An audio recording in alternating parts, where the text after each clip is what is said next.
Hello and welcome to this short video on bottle carbonating homebrew. Bottle carbonating is also known as bottle conditioning.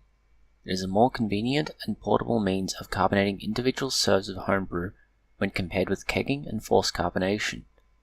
This relies on the production of carbon dioxide by yeast during anaerobic fermentation. This then dissolves in the bottle. To begin carbonating homebrew, you need several pieces of equipment. The first is a clean, sanitized, pressure-rated bottle. These are different to normal bottles and are not interchangeable. The wall of these bottles is thicker and made of a slightly different composition to normal glass.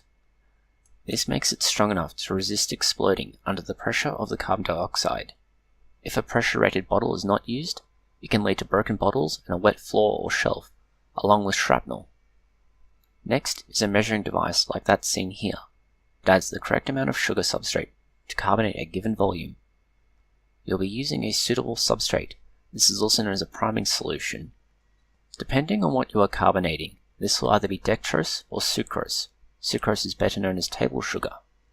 Dextrose is used in beer particularly, as it leaves no obvious flavor, whereas table sugar is used in cider.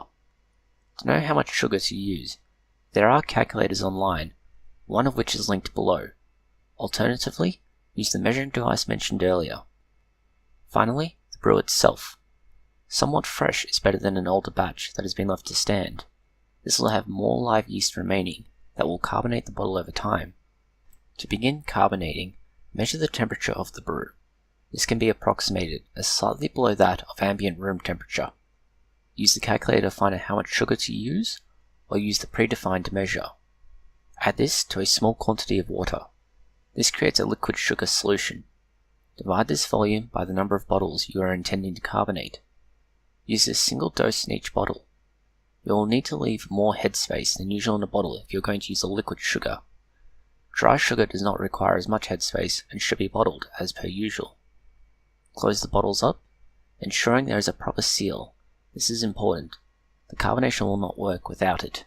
The use of swing top or pressed caps is a good idea. These will come off of the bottle under excess pressure and not break the bottle in case you overcarbonate. The process of carbonating will take between 3 and 4 weeks to complete at 20 to 21 degrees Celsius. The amount of viable yeast remaining at the end of fermentation is small, which leads to long carbonation time. Some quick final notes. The longer the brew has been left to stand, the longer it will take to carbonate. The carbonating sugar selection is important.